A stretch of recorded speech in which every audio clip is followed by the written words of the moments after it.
This is Idris, a 16-year-old boy with a bright mind but a restless soul. Once he had dreams to achieve, but now his days are a blur of distractions. His focus? Lost. His time? Wasted.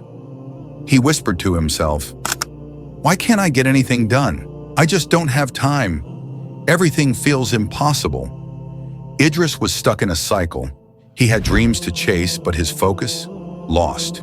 His time? Wasted. One day, in a moment of frustration, Idris visited his grandfather.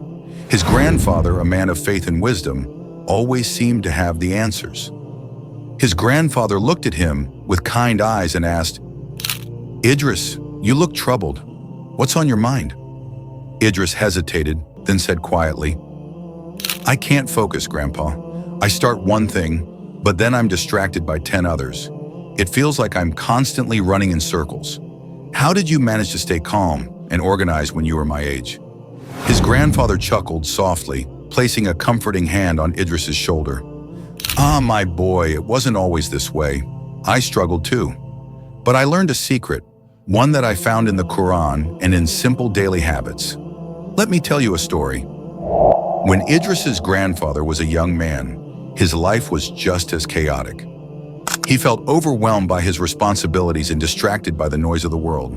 But one day, while reading the Quran, he came across a verse that changed everything.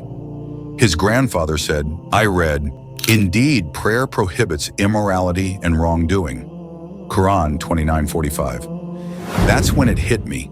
Salah wasn't just a ritual, it was a gift, a moment to pause, to reflect, and to realign myself with my purpose. With every prayer, he found himself asking, "What truly matters right now? What will bring me closer to Allah?"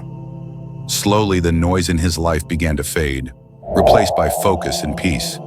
His grandfather turned to him and said, "If you want to regain your focus, Idris, start with Fajr. When you wake up early and dedicate those quiet moments to Allah, your heart will settle. It's like hitting the reset button for your soul." Then his grandfather added, "And never underestimate the power of dua, my boy. Even the Prophet Muhammad, peace be upon him, would ask for focus. He often prayed, 'O Allah, I seek refuge in you from anxiety and laziness.' Ask Allah to guide you. He is closer to you than you can imagine." His grandfather smiled and said, "Here's another trick. Each morning, write down 3 things you want to accomplish that day. Keep it simple. Allah loves consistency.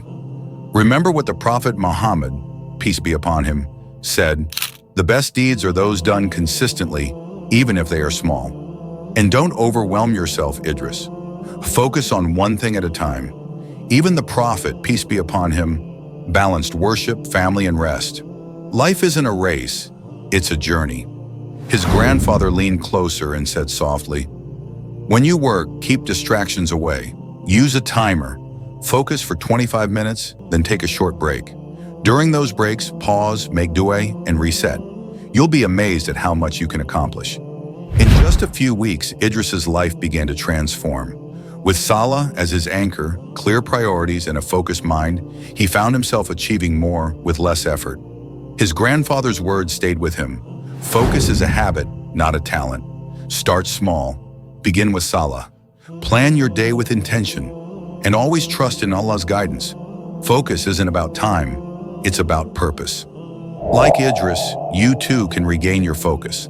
Start small, anchor your day with Salah, plan your priorities, and trust in Allah's guidance. Remember, focus isn't just a skill, it's a habit.